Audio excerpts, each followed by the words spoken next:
Бул иретте добуш берүүдө мүчүлүштүктөр болбой койгон жок. Айрым аймактарда автоматтык урналар иштебей калып, келген шайлоочулар 1,5–2 саатка чейин күтүп турууга туура келген. Мисалы, Ошто Бабур участогунда 4 идентификация кылган аппараттын иштебей калып, келгендер 1,5–2 саат күтүп калышты.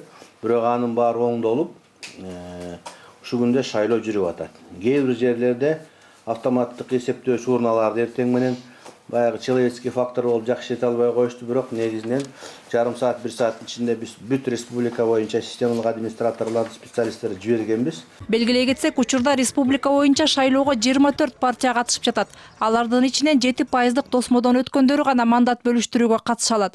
Бирок мыйзам боюнча жергиликтүү кеңештерде 3 партиядан кем болбоого тийиш.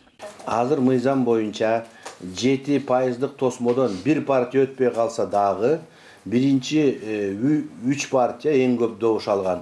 Ошолор жергиликтүү кеңешке келет.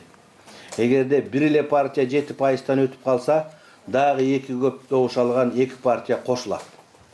2 партия 7%тан өтсө, 7%тан өтпөй калган 3-чү партия кошулат. Бул жергиликтүү кеңешке киргизилген парламенттин мыйзамы боюнча. Ар бир аймакта ар башка бюллетень заказ кылынган. Себеби айрым аймактарда көп мандаттуу округ болуп, партиялык тизме менен эмес, өз алдынча талапкерлер да чыгышты. Мындай жерлерде бюллетендердин узундугу чектен чыгып кеткен.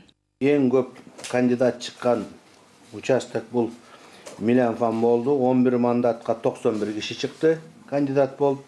Чаекте Жумгала районунда 21 мандатка 113 кандидат чыкты. Ошол менен кээ бир жерде биздин бюллетень узундугу 80 сантиметрге чейин болуп кетти. Бүгүн таң коондо дээрлик бардык аймактарда 10%дан ашыгы добуш берип койду дешет Буршайкомдун өкүлдөрү. Ошондой эле шайлоо тилкесинен тышкары арыздын негизинде алдын ала добуш бергендердин саны 1000ден ашкан. Түнкү саат 10:00 алдын ала жыйынтык чыгып калары айтылууда. Бирок айрым мобилдик байланыш иштебеген аймактардан кагаз протоколдор келгенде гана такталып, андан соң гана толук жыйынтык жарыяланат. Мээрим Ташыбекова, Манас Бакешев, НТС.